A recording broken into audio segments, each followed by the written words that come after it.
आज परीक्षित यज्ञ पत्नियों के ऊपर में आ गया। परीक्षित एकादशी का दिन, एकादश्याम निराहारो सत्य अभ्यर्च जनार्दन। श्रीवास्तव जी एकादशी का दिन आ गया। और जब एकादशी का जब दिन आया, एकादशी तो करते ही हैं, वृंदावन वाले तो खूब अच्छी तरह से जानते हैं कि एकादशी कैसे करनी चाहिए, बताने की जरूरत नहीं है क्योंकि समय भी इतना नहीं है। लेकिन हमारे कुछ भक्त आए हैं हिमाचल प्रदेश मंडी से, वहाँ बड़ी विचित्र एकादशी होती है। बोले आज एकादशी है ना, तो आज भात नहीं बनेगा, चावल नहीं बनेंगे, तो क्या बनेंगे? बोले आज तो एकादशी है तो आज तो रोटियां बनेंगी। ऐसा ही है ना। अब आप ही बताओ कि ये कैसी एकादशी है?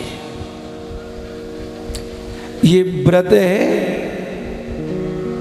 कि भरत है? बाबा जब एकादशी करें, नंद बाबा दशमी के दिन एक समय भोजन, संध्या का अन्न का त्याग, एकादशी के दिन प्रातः काल उठें, यमुना स्नान करें, भगवान का त्रिमंजन करें, पंचामृता अभिषेक करें, आदि आदि जो नियम है। आ गया एकादशी का दिन। आज नंद बाबा की आंख जल्दी खुल गई। अब बुढ़ापे में ऐसो ही हुए, नींद नहीं आए, नींद नहीं आती रात्रि में।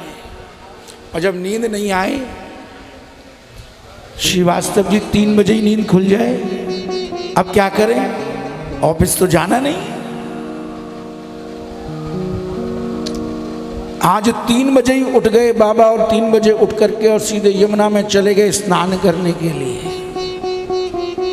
मेरे बंधुओं, स्नान करने की भी अपनी एक विधा है कि किस समय स्नान करना चाहिए। आप लोग सभी भिज्ञ और सब जानते हैं। स्नान कितने बजे करना चाहिए? स्नान का समय है वो ब्रह्म मुहूर्त। ये नहीं कि 3 बजे। अब गंगा जी पहुंच गए हरिद्वार 12 बजे रात्रि को, और रात्रि को 12 बजे बोले अब तो सुबह हमें जल्दी निकलना है, 12 बजे डुबकी लगा दी। अपराध है, वरुण का अपराध है। विश्राम करते हैं। जैसे ही बाबा यमुना में गए, महाराज स्नान किया, परीक्षित आ गए आज उस वरुण के गण, और आकर के बाबा को वरुण लोक में ले गए। प्रातः काल परीक्षित हुआ, और जब प्रातः काल हुआ, मैया यशोदा उठी, देखा बाबा गयो कहाँ? फिर गौशाला में सब जगह देखा, बाबा का पता नहीं। मैया यशोदा दुखी हो गई। बोले बुढ़ापे का एक ही तो सारा, वो कहाँ बिना बिना कहे चले। आवाज लगाई, कन्हैया ओ कन्हैया, देख बाबा गए कहाँ? लाल जी ने भी चारों ओर देखा, जब बाबा का पता नहीं लगा। परीक्षित दोनों नेत्र बंद किए। जैसे ही नेत्र बंद किए तो क्या देखा कि बाबा तो वरुण लोक में बैठे। दौड़ करके यमुना के किनारे गए, लगाई डुबकी, और जैसे ही डुबकी लगाई, उस वरुण के द्वार के ऊपर में निकल करके वरुण देव बाहर, प्रभु आप मुझे बुलाया था, मुझे बुलाया होता, मैं सेवक हूं तुम्हारा।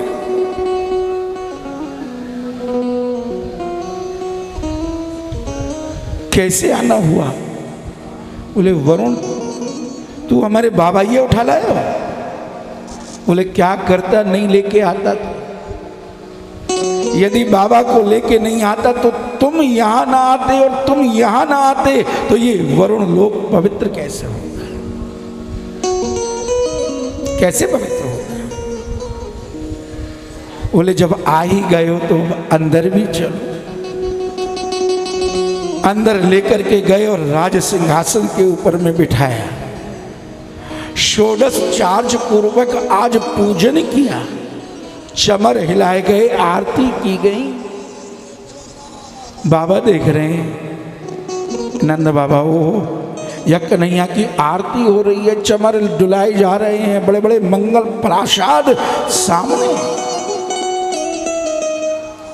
बाबा की खुशी का ठिकाना नहीं। क्यों? श्रीवास्तव जी, अरे जिस पिता के आगे एक पुत्र की पूजा होने लग जाए तो उस पिता की खुशी का ठिकाना क्या है? संसार में दो ही व्यक्ति हैं जो खुश होते हैं, या तो एक माता पिता हैं, अपने पुत्र की वो उन्नति देख करके प्रसन्न होए, या फिर दूसरे हैं तो सदगुरुदेव भगवान है। एक गुरु ही प्रसन्न होता है अपने उस शिष्य या अपने उस पुत्र को देख करके, खुशी होती है। और एक बात कहूं,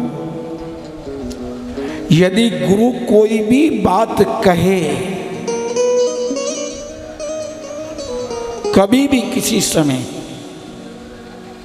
उससे बड़े ध्यान पूर्वक, चाहे वो गाली ही क्यों ना दे रहा हो, उसे संभाल करके रख ले, झोली फैला करके रख ले।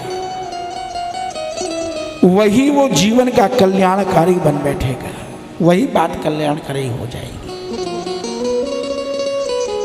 कन्हैया ने जी देखा, बाबा तू यहीं बैठो रहेगा, मैया रो रही है, चलनो नहीं है? बोले हाँ लाला चलनो जरूर है। पकड़ा, हाथ लेकर के आए और उस यमुना के गर्भ से प्रकट हुए। जैसे ही आगे बढ़े, बाबा ने लेकर के हाथ पकड़ लिया, कन्हैया ये मैंने क्या देखो?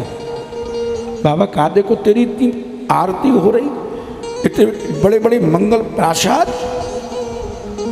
लाल जी ने तुरंत मनी मन में विचार किया कि बाबा ने मुझे यदि ठाकुर समझ ली नो, भगवान समझ लियो, करेगो कहा? बोले करेगो ताले में बंद। अंदर मंदिर में सुबह शाम 2 आरती और 2 भोग, और मैं वृंदावन या ब्रज में आयो क्यों हूं? मैं तो आयो हूं यहां माखन मिश्री वो लीला करने के लिए, कहीं समझ नहीं ले। भगवान ने तुरंत अपनी माया का विस्तार किया। और मैंने कल बताया, भगवान की 3 माया हैं, एक स्वमोहिका है, एक विमुख जनमोहिका है, एक विमुख जनमोहिका माया।